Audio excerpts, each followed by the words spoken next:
What's up guys, welcome back to the channel. On today's episode we're going to be running the HPI Wheelie King. It's running on 2S. I put a Traxxas 12 turn motor in there and the Traxxas ESC's in there as well. So what I'm going to do now guys, I'm going to turn it all on and I'll put us back on the road once it's going. Stay tuned for that.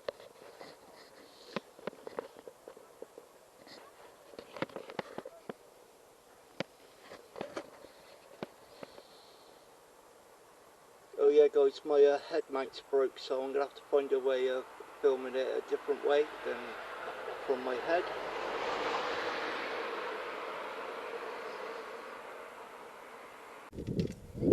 I want to do a massive shout out for Offset RC for selling me this RC Wheelie King and for gifting me the Night Rider and 18 RC cars. Thanks bud, really appreciate it. It'd be a great appreciation if everybody would subscribe to Offset RC. Thanks guys.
like, and subscribe, guys. Thank you for watching, and I'll see you guys on the next one.